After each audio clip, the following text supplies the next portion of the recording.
All right, how do I introduce this podcast? Because Adaptation is a very difficult movie to talk about. Because like it's an adaptation about. You could just say a quote from the movie. That's too elementary. Shit, what's his name? Fuck. Charlie? No, His brother's brother name. Donald. Donald. Yeah, Donald. Yeah, okay. I'll play Charlie. You're Donald. All right. Great. Let's start from the top. Okay, you're gonna actually ask me what I'm doing. What are you doing? I'm trying to come up with an intro for this podcast talking about adaptation. It's a movie where a person is like talking about how he adapted a movie. So now I need to figure out how I'm going to make a podcast about who is adapting a movie. So I'm thinking about maybe we can talk about how to make a podcast, but Welcome to It's Always not- Sunny in Hollywood. Yeah, welcome to It's Always Sunny Style Hollywood. To begin, how to start. I'm hungry. I should get coffee. Coffee would help me. Coffee would help me think. But I should write first and reward myself with coffee. Coffee and a muffin. Okay. Why don't you introduce yourself first, then you can get your coffee and muffin. Okay. I'm Red Drumarts. This is my twin brother, Patrick Drumarts. And I'm Lugia. I have no relation between these two. I may as well just be John. Yeah, Lugia made Lugia made this book that we're adapting. I don't know. Fuck it, whatever. What an intro. We're not as smart. This is probably the As a sloppiest script. intro we've had so far. I still think you should have just started with the to begin, how to start. That would have been how long? Wait a second. Wait. 3 minutes. Actually, wait. Maybe we can restart it because in the movie, like, there's scenes where Kaufman is like writing, like, the script, so I can like have it be like I'm writing this intro, and then I'm like, okay, I got it. One last try. So I'm gonna say the intro, but at the end I'm gonna be like, fuck, and then you can like question me maybe. I don't know. Welcome to It's Always Sunny in Hollywood. There, that's the intro. Fuck it. Why not? Have this whole rant. Who gives a shit? Life's an illusion. Today we're just gonna be talking about the movie Adaptation, directed by Spike Jonze, written by Charlie Kaufman. It's not a complicated movie to watch, but it's got a complicated element to it. Anyway, let's talk about some news. Let's talk about the trailers first. Can't think of many episodes of this show where we don't talk about Sonic the Hedgehog, so I got the first teaser trailer for Sonic Prime. You guys watch it? I saw a little bit of it. The 14-second one? Yeah, I saw it. Yeah, what'd you think of the animation? Sonic looks very toy-like to me. Yeah. Yeah. I don't know if this is unpopular opinion. I do not think Sonic has looked as good as it has since Sonic Unleashed, like, in a while. Like, I feel like everything that's followed Sonic Unleashed has looked worse than Sonic Unleashed. Well, that's from an aesthetical point of view, because, funny enough, I think in terms of animation, nothing has beat Sonic Boom Rise of Lyric, if you could believe it or not. Really? Well, Yeah. That's fair, but I feel like it's more than just animation, because like even just textures and a lot of like other. I don't like how they've given Sonic this weird like texture where like you can kind of look at the spines. I think I think they should just keep it smooth. Like I don't like how they try to give him a spiny texture. I don't know. It works for the Sonic movie, but that completely like Well, that's that because fully that's a leans into much it. higher budget. That's It's a high, much higher really, budget, really and leans into it, they're like, trying to blend him into the yeah. I don't know, but when I say he looks like a toy in Sonic Prime, I don't mean that as a bad thing. It's just I saw him and I'm like, oh, it looks like a Sonic action figure. I mean, it looks good. Yeah, it doesn't look bad. Did they explain what the plot is going to be yet? I don't think they did. Nope. All right. Well, what's the other teaser? Why don't you take that one? Yes. Okay. We got another teaser. This one has a bit more meat to it, though. We got a teaser for that Weird Al biopic starring Daniel Radcliffe. So we got our first look at it in action. Oh, Radcliffe is playing him. Interesting. Yeah, we talked about this in a previous episode. Yeah, I remember that. I thought that was like a rumor though. I didn't know that was like. Like, I don't know. No, I that heard was about it, legit. That's legit. Like Weird Al's been posting on his Instagram about like but- oh, shooting, and there's pictures of him with Daniel Radcliffe. cool. I can't wait to see a scene where they recreate them filming a scene for UHF, just I don't like know, Adaptation. I don't know. it looks cool. I'm definitely gonna check it out because I'm a huge Weird Al fan.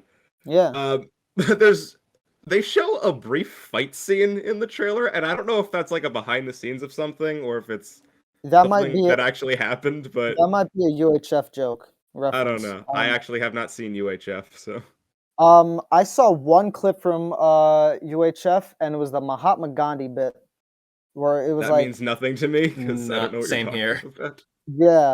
yeah, it's very funny. Let's just say, Civilization fans are gonna like it. UHF. While we're on the topic of music biopics, we briefly got a clip from Baz Luhrmann's Elvis movie, so that was pretty cool. It definitely looks like classic Baz style.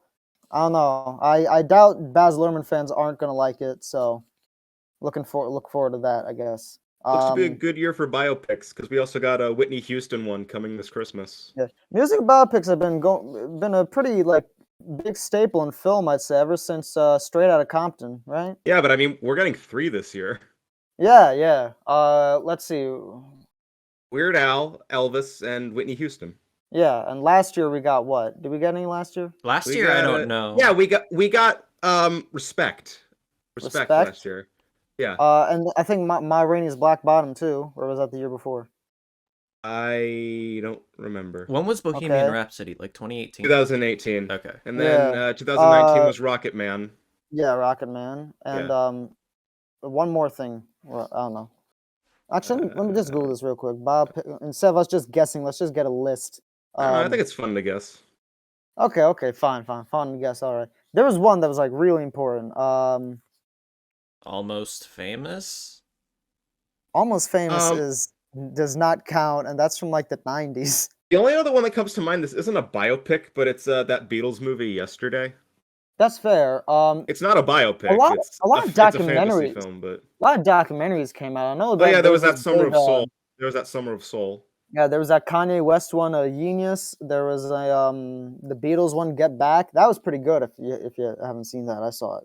I don't know. Point is, biopics have kind of been on a good kick lately. Yeah, And we got 3 very more this good. year. Yes. Yeah. Oh, Out of Tick curi- Tick out of Boom. curio- That's the one I was trying to remember from last year. Tick Oh Tick yeah, Boom. How can we forget that one? Oh yeah, that's fair. That's fair. Yeah, that was the one I was trying to remember. All right, there. Perfect. Actually, guys, random question: if you could have a biopic made by anybody, what would you do? I'd just do Andy Kaufman again because I feel like I could do it better than Man on the Moon. Who's the most interesting man in the world? The Dos Equis guy? I mean, thought you said Nick Cage.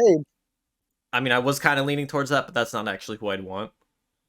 Nick Cage. And that's just a fictional. We could do Nick character Cage. That's just a fictional character for marketing. Actually, no. The second guy. I How thought- interesting is the No, most no, interesting man in the world? I know he's a real person, but I mean, Yeah. the character himself is just a character. Kinda. No, like some of that's actually based off his real life. Really? Yeah. I don't know. I do not drink Dos Equis, so I'm not fully delved in the lore. But when I do, I drink Dos Equis. No, I don't drink. I don't drink. I don't drink in general. Cool if you do, but I don't. Okay, I think that's enough. We veered away from Elvis. Let's get back on track. Like I feel like it was based off some real person. I can't remember who, but like it It'll might have been come like to an you. it might have been an amalgamation. I don't know. Who knows? It'll come to you eventually. Let's move on. In comedians getting slapped news, Dave Chappelle this time got smacked up. Someone like came on stage or whatever and like bum rushed him. I forgot at some event. I don't remember what it was. Did he have a reason? No, this time it was a stranger. It wasn't like a Will Smith deal. Well, yeah, I get that, but Was there a reason for the slap? yeah. Was there a reason the guy went on stage and hit him? Nah, I think it's just one of those classic cases of a person. He's like, No. oh, Will Smith did it on TV. I can do that. No, probably not. I feel like it's I just one know, of those I like know. classic, I like know. you know It's those people probably that for a run into more football personal fields. reason. You know how people run into football fields and shit like that. I don't know. Chris Yeah. Rock actually came up on stage like shortly after Dave and was like, "Damn, was that Chris Rock?" So that was kind of funny. I mean, was that Will Smith? That was kind of funny. So yeah, I don't know. It's kind of a weird coincidence how many comedians are getting get their shit fucked up. Anyway, some more unfortunate news. Rick Parnell, the drummer of Spinal Tap, passed away. Since we're on comedians and musicians, so Spinal Tap was like a fictional band, but like they were like real musicians and also like actors and stuff. But yeah, Spinal Tap is a sort of complicated thing. But you guys have seen the Spinal Tap movie, right? No, I haven't. What's it called? This is Spinal Tap, the movie. Rob Reiner. Uh, I can't say I have. It's a classic mockumentary with it's that mockumentary about the 70s rock band. Really, I'm you haven't sorry. heard of it? I'm sorry it doesn't ring a bell. I'm genuinely surprised. This is like Monty Python level of like famous in terms of What's like it classic called? comedies. This is This is Spinal Tap? Spinal Tap. Yeah, your dad definitely Uh, knows it. Like I Let me do, see. I it's okay. got I'm looking at the poster right now. The font looks familiar. Like I've seen the got like font, but I don't know. I'm sorry. This doesn't look familiar to me. huh. I don't know. You might recognize some of their songs like Stonehenge or whatever, but they're the ones Maybe. with the big in Japan meme came from. The crank it up to 11 joke came from. I don't know. It's a great movie. Great band too. Like generally pretty funny. I highly recommend it. It's directed by Rob Reiner, who you guys know for Princess Bride. Princess Bride, Stand by Me, When Harry Met Sally, A Few Good Men, Misery. One of the best directors of the 80s. All right. But yeah, great movie, and the drummer of that band, the actor, well, I mean, he's like an actual drummer, but he acted in the movie. He passed away. So, Hmm. are you familiar with the band Atomic Rooster? Heard the name. Okay, he also worked with that band. That was like the actual band he was in, and like Spinal Tap was like a parody. I don't know. It's kind of like the Ruddles. Do you know the Ruddles? Uh, That Yeah, I don't know. the Ruddles was Monty Python's parody of the Beatles. Eric Idle, I'll be honest. I'm not all too familiar with Monty Python either. All right, fair enough. All right, here's another guy that you guys probably don't know, but you might be familiar with his work. George Perez, the legendary comic book artist, passed away yesterday, and yesterday was also Free Comic Book Day, so that's kind of a weird coincidence. But George Perez is highly regarded as one of the greatest comic creators ever. He is probably best known for the artist of Crisis on Infinite Earths. Have you heard of Crisis on Infinite Earths? It's like, No. all right. Well, he also was the artist of this little Marvel comic called Infinity Gauntlet, which most people now nowadays as being the basis for Avengers Infinity War. You can thank him for Endgame and Infinity War because it's based Well, off thank his you, work. Mr. Perez. Yeah, you can also thank him for Teen Titans because he's the artist that made Teen Titans famous, and he's also the creator of Cyborg, Raven, and Starfire. Well, I So say Oh. again, thank you, Mr. Perez, and may you rest in peace. yeah, so legendary man in the comic world, great artist. Rest in peace. Truly a great one. I like his work, but yeah. All right, so Adaptation. Adaptation is a 2002 American meta comedy drama film directed by Spike Jonze, written by Charlie Kaufman. The movie is an adaptation, so the title isn't lying. It is an adaptation. It's an adaptation of Susan Orlean's 1998 nonfiction book, The Orchid Thief. More specifically, it's about Charlie Kaufman struggling to adapt Susan Orlean's 1998 nonfiction book, The Orchid Thief. Yeah, so this movie is very meta. To give a quick sort of rundown of the plot, basically, actually, let me just explain what the whole deal of the movie is. So basically, Charlie Kaufman in real life was struggling with adapting the thing, so he decided to just actually write about his sort of experience struggling to adapt it. And of course, he decided to go even further with the meta thing. He added in a fake twin brother that he does not actually have, but he somehow was able to trick the union, the like Screenwriters Guild, into crediting his fake brother. So when he like won awards for it, he kind of it was kind of funny how like he Nick Cage like went up and accepted the awards for both the brothers, even though the brother doesn't exist. But I don't know, that brother was sort of to sort of represent like this sort of a Hollywood establishment thing. Some other meta tricks it does is at one point he sort of complains about the 3 act structure and how every Hollywood movie has to end, and then the movie ends exactly in the way he says. So like, you know, kind of funny. But yeah, it's a pretty twisty comedy, and the author of the Orca Thief actually did read the script and approved it because they felt um, while it's completely fictitious, it oddly does capture the spirit and the themes of her actual book. So she deemed it actually a solid adaptation. Even the ending. Well, like I said, it's completely fictitious, I but know like, that, but you said it also coincided with its themes.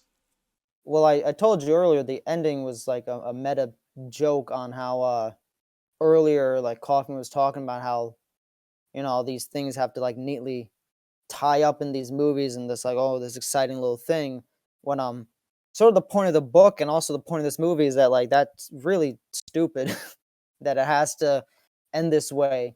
But like it also like ironically sort of does function as like a pretty entertaining ending. So yeah, I don't know, it kind of works on multiple levels. But yeah, production started back in 1994. Fox purchased the rights in 1997, who eventually sells them to Jonathan Demme. He's the director who made Silence of the Lambs, who was gonna do it in Columbia Pictures, and Charlie Kaufman was hired to write the script, but he like obviously struggled. Wrote a bunch of different drafts. I think the third draft was the final one, and he actually wrote it while they were working on Being John Malkovich, and like once he told Spike that, I think that's sort of when Spike wanted to hop on the project. So yeah. Yeah, it was oddly very well received. It was a financial success, $32.8 million off a $19 million budget.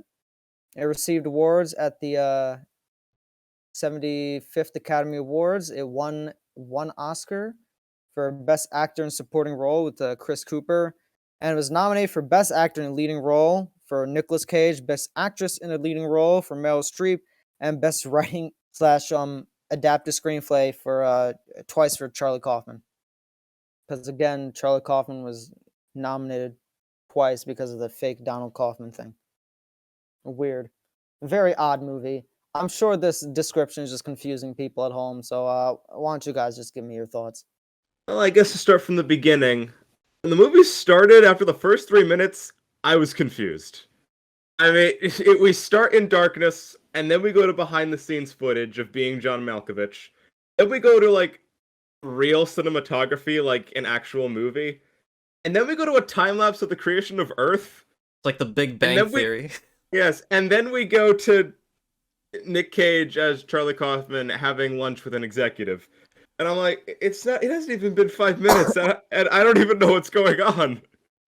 But then the movie continued, and it all started to make sense. And I'm like, yeah, okay, yeah, this is good. And then the third act happened, and I was confused again. Yeah, yeah. but This is I liked it. I liked it. This is a weird movie. Yeah, the ending is what fucked me up. It becomes Yeah. a completely different movie. I find this like movie really like funny because like it feels accessible, but at the same time it is not. Like it's like deceptive, like with how like Yeah, it eases you in, and then by the last 30 minutes, it just flicks the dial to a direction that's not even on the meter. yeah. But basically the ending is almost like a big joke because Charlie Kaufman basically exactly lays out this ending like earlier in the movie as like a shitty thing, And I feel like almost the joke is that Charlie just gave up and said, "Fuck it, fine, we'll do that ending." Because again, this movie's about the making of this movie, so that ending is what ultimately Charlie wrote. So Yeah, I mean, it is cool how, like I said, I was confused at the beginning, but they tell you later on that the beginning was basically one of the ideas he brainstormed for how the movie should begin. And this whole movie is basically him throwing everything at the wall to see what sticks. yeah, So like it works. It works in that way. this But was one like of those. even with that, I do think it's compelling. Like all the characters are very interesting. I Yeah. thought there would be more of a rivalry between him and his brother, Donald. But they turn out to be buddy buddy until the ending happens, and then yeah. Actually, Yeah. actually, when we first see Donald, at first I thought he was just a figment of Charlie's imagination, but then I soon realized, oh no, I had to he do a actually double is. take because I was looking But at here's two the Nicolas thing. Cages on my screen. I'm like, what the fuck? But here's the thing. Since Donald isn't real, and this is about the making of this movie, Donald technically is a figment of Charlie Kaufman's imagination. No, but I mean, other people interact with him. Yeah, I know. Other, It's just but this, no, it's just this big meta. no. When we first see him, when Charlie gets home, he's like, "Oh, hey, how you doing?" I thought he was just I thought he was a figment of his imagination, but then he's interacting with other people. I'm like, oh, Yeah, you thought okay. this was some By David that Lynch point in shit the again. movie, it would be easy to assume he was going insane. Yes. Actually, Nick Cage playing both roles makes perfect sense because Donald is basically Charlie's opposite. Like he's actually successful at writing a screenplay, even if He's it's a successful, stupid. but it sucks. But like, Yeah, it's also like it um, sucks, but he's successful. Whereas Charlie's writing a good screenplay, but struggling through it. He also gets girls, and he also uses a computer, where Charlie uses a typewriter. So it's an yeah, interesting contrast, and it made sense why Nick Cage would play both of them. I liked that. yeah, and from like the writing perspective, it's interesting that Charlie was like Charlie Kaufman decided to put this like opposite to him. Yeah. Also, guys, question: is this secretly executive produced by Christopher Nolan? Because it jumps around the timeline so much. Here's the thing. I'm pretty sure this movie. No, What? I got the dates confused. For a sec, I Memento thought, came out before this. yeah. I was Same thinking year, about though. Being John Malkovich, which came out, I think the same year as Memento. So like, yeah, And this came out in But 2002. yeah, yeah, but no, this movie jumps around 2000 so U, much. I'm the like, did year of Christopher Nolan Spider-Man. have a hand in this? Yeah.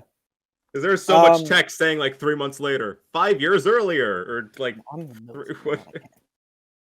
But like, I'm able to follow it. I'm able to follow it just fine. The cast, they were pretty Mm-hmm. Yeah. pretty stacked. We got obviously Nick Cage. Meryl Streep played Susan Orlean, who's the author of The Orchid Thief. Oh yeah, I should probably mention the structure of the movie because we didn't really talk about this, but half the movie. So I guess you could compare to Memento, but we basically jump between Charlie Kaufman writing the movie and also like an actual adaptation of The Orchid Thief, and then Yes, but it even within all just those kind of stories, it jumps around from the past and the present yeah, within but their even perspectives. yeah, but I guess we'll talk about There's the like Orchid there's Thief like half of there's stuff. like there's like 3 movies happening at once, Yeah. Um. which sounds like a criticism, but no, it makes it work. It actually fits in kind of well. Brian Cox played Robert McKee. I'm a big Brian Cox fan, but Robert McKee, he was the the Yeah, the that yeah the screenplay writer. yeah. Actually, he was a real standout to me. He was only on screen for like 5 minutes, but it was one of my Yeah. favorite parts He actually. was all I like was surprised how little he was because I feel like I remembered him being in the movie longer just because he had such like a big presence. No, no, he was great. Yeah. You also got Tilda Swinton, Judy Greer. I even saw like Doug Jones in there a little bit for a sec. That's kind of cool. Tom Hanks was originally gonna be play Charlie and Donald Kaufman, but then Nick Cage took the Really? role. Huh. Yeah, but Nick Cage took the role for just like a small $5 million salary. So I guess he took Hmm. like a big pay cut so he could do it. And I don't know if you could tell, but he was in a fat suit the whole time. Kind of weird that Charlie Kaufman wrote himself as a fat guy because he's actually like really skinny in real life. But I don't know. Hmm. He's got I guess body image issues. Whatever. Streep actually expressed really, really wanted to play Susan Orlean. She also took a pay cut. Like basically everyone on this movie took a massive pay cut because they just wanted to be in this movie, and I think that's pretty cool. I feel like you can really see the passion on the screen. You also had like Spike Jonze. You also had like pretty much the entire cast of Being John Malkovich appearing in the beginning as uncredited cameos. Because like that was the actual cast. Like that was actually John Cusack, Yeah, John Malkovich, yeah. Spike Jonze, Yeah. all that. That was kind of cool. Yeah. Anyway, the Orlean part of the story. I thought that was also very compelling. Obviously, the Yeah. Charlie part on the standout, but no, I liked it quite a bit. It's insane that John LaRoche is like a real person. Because like this actually did like kind of somewhat accurately adapt the Orca Thief until the ending. I mean, obviously the marriage thing wasn't like. Well, actually, here's a weird thing. This is the thing that made Susan Orlean when she read the script be like, "What the fuck?" Because she did not mention anything about her marriage problems in the book, and she never met Charlie Kaufman before she read the script. I can imagine having a dream where Charlie Kaufman has sexual intercourse with you would be very off-putting. Yeah, I was not expecting a 4-second sex scene between Nick Cage and Meryl Streep. Okay, I wasn't expecting 16, but like the point I was trying to mention is that like basically Susan Orlean was impressed that Charlie Kaufman understood the book material so much that he was able to discern things that happened in her personal life that she did not actually write in the book or tell him. So yeah, like he oddly enough, this is like such a good adaptation. Like it covers stuff that the stuff that Charlie Kaufman made up turned out to actually be true. Like in some I don't know, it's just kind of funny. Well, to briefly talk about sex, this movie does bring up some sexual references at points, and there's a few brief sex scenes. That's all fine and good. What threw me off though was there are a few points where they very awkwardly bring up sex and porn. Like when Charlie is in the office at one point, the guy just says, "Hey, see that girl? I fucked her in the ass." No, I'm kidding. What was that about? That just came out of nowhere. And he does it again. Nothing. Yes, he does. What was that about? God. I don't know. He's kind of quirky. I guess, but why? I also found it funny how when John was using the computer, he's like, "Hey, I made a porn site. Isn't that cool?" Yeah. At one point, Donald's like, "Oh, you made a porn site. I'm gonna go look at it for research." Yeah, I don't know. Maybe it was trying to just show how like Charlie's character just kind of like felt out of place. I don't know. Just didn't get. This is how he feels. Like people talk about. I don't know. The sex stuff is fine, but there are a few awkward moments where it just came out of nowhere.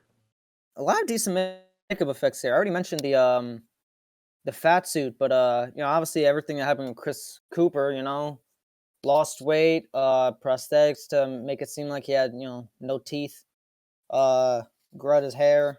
Actually, I don't know if it's just me, but the Charlie part of the story, that guy, did that remind you guys of Punch Drunk Love at all? A little bit. Because that it kind of reminded me.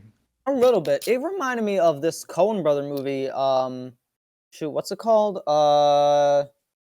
Here's the thing. Like, I don't know why I'm blanking on these names because I'm usually like pretty good at this. With that, Barton Fink. That's what it was. I don't know that one.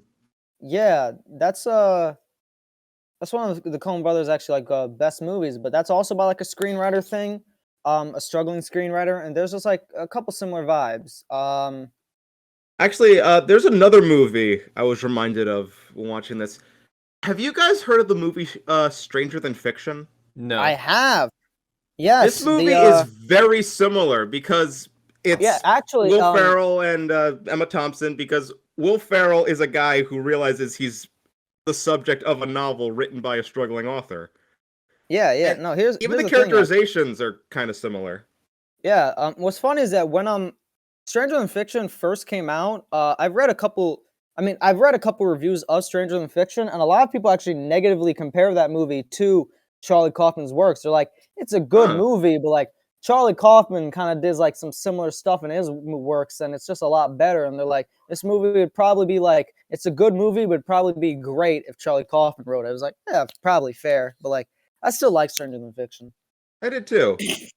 Even what do you call Will Ferrell? Will Ferrell? No, Nick Cage's hair in this movie is very similar to Will Ferrell's hair. That also kind of connected it for me. I'm like, oh yeah. Yeah.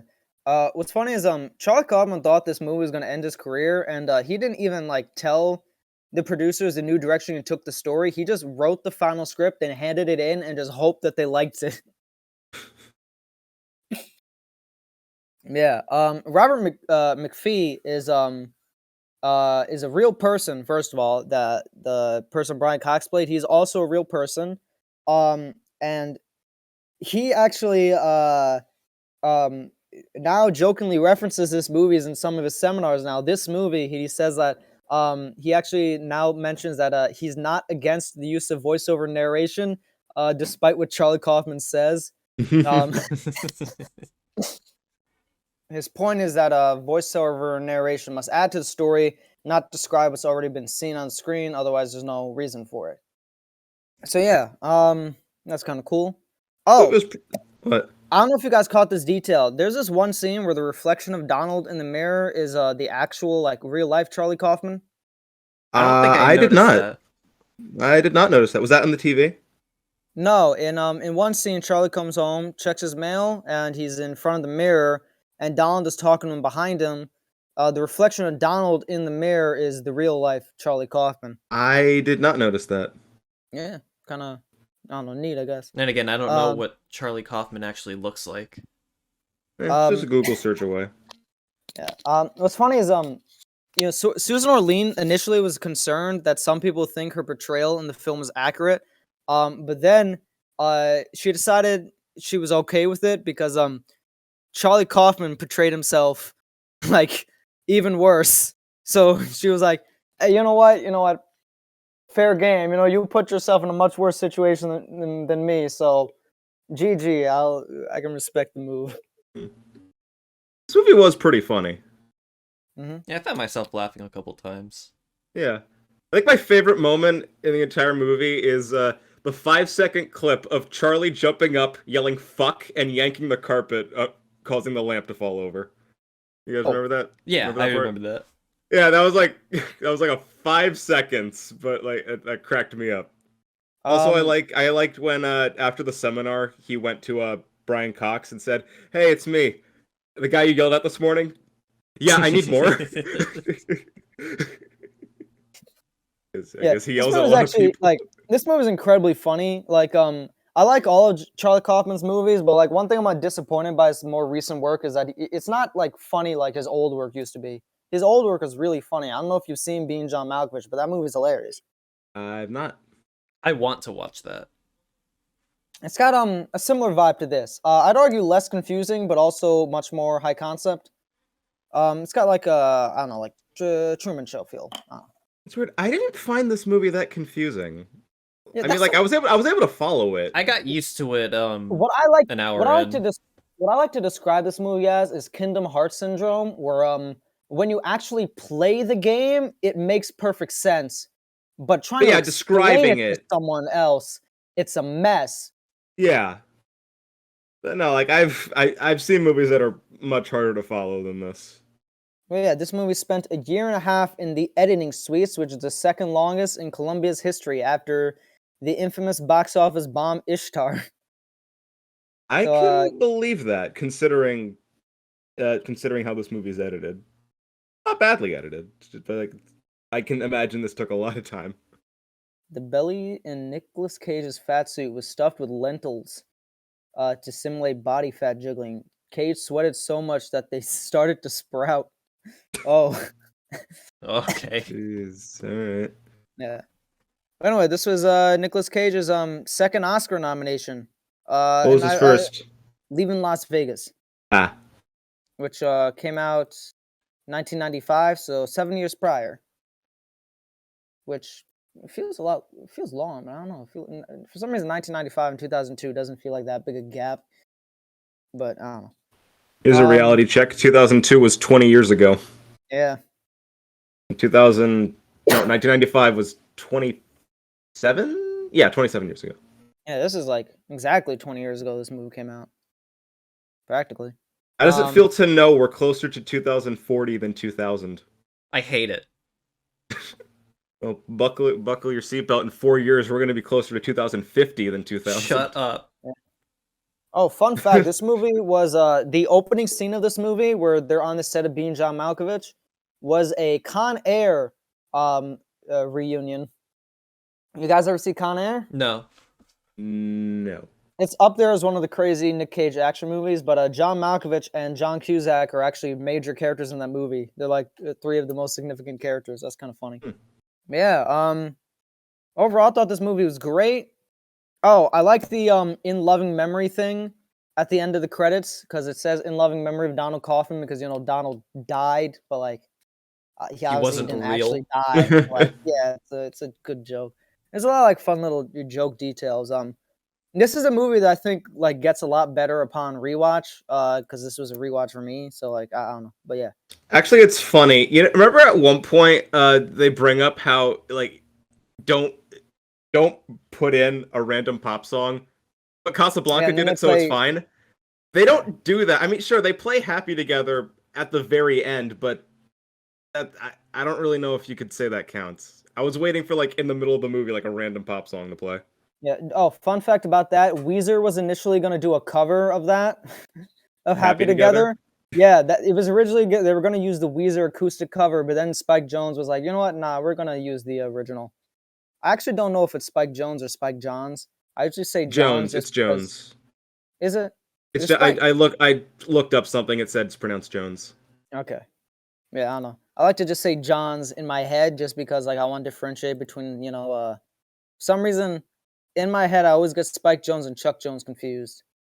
Really? I don't know. Just the Joneses. Thoughts? I really liked it. I really liked it. Compelling characters, pretty funny, interesting structure. I enjoyed myself, even if it did kind of, even though I was able to follow it, it did confuse me with how it began and how it ended. But overall, a very positive experience. Yeah, I thought this was great. 9, maybe even a 10 out of 10. I'm not sure, but definitely up there. 8 out of 10 for me, but I did enjoy myself with this. That ending, though, wow. Yeah. I say again, it became a completely different movie.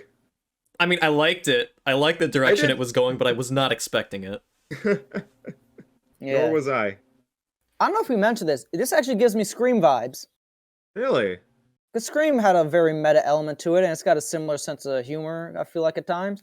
It's a very loose Scream vibe, but even the way it was shot, like, kind of reminded me of Scream. I know. I said the two movies I thought of were Punch Drunk Love and Stranger Than Fiction. Yeah. I see more Punch Drunk Love in this than Scream. Yeah, definitely. But what was the other movie I compared this to? Barton Fink. Yeah, Barton Fink and like just classic like movies about making movies. Yeah. Oh, by the way, there's this actual movie called 3. It's called THR the number 3E. So I guess it's 3E. 3. Came out in 2006. It is a real movie that has a very, very similar plot to The 3, the fictional script that Donald Kaufman's character writes, including the impossible twist that all 3 main characters, a cop, a serial killer, and the victim, are the same person's multiple personalities. So someone saw Adaptation and was like, you know what? I think that's actually a pretty good movie. Were there lawsuits? I don't think so. Not as far as I know. How was it received? Let me check. It's got a 4.9 on Rotten Tomatoes. On IMDb.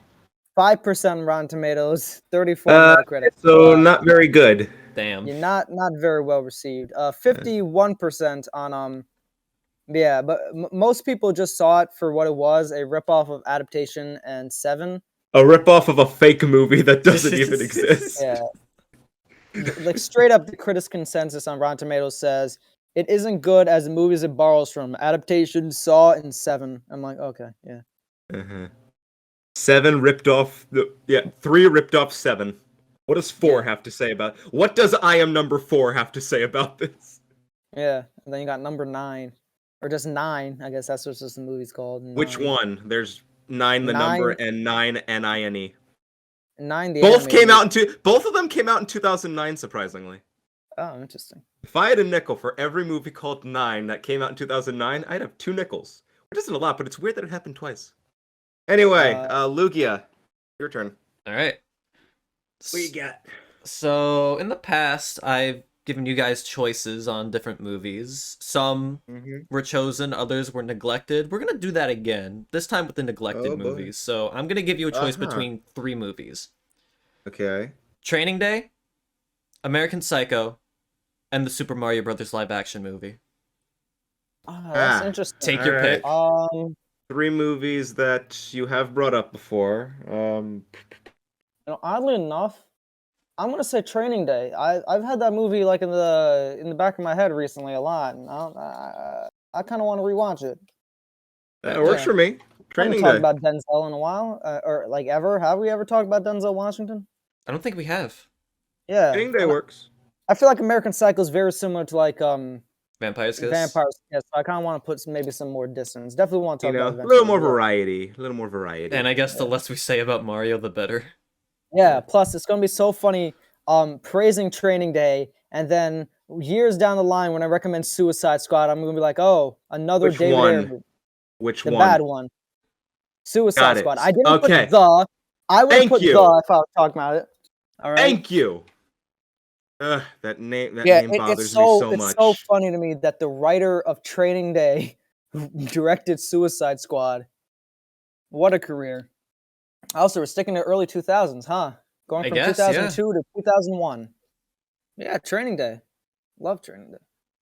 I guess in the typical 3-act structure, we would have a thrilling climax and a maybe a falling out, sort of come back together. Maybe a violent like a car chase or whatever. Unfortunately, this is an audio format and we don't have the budget for that, so bye.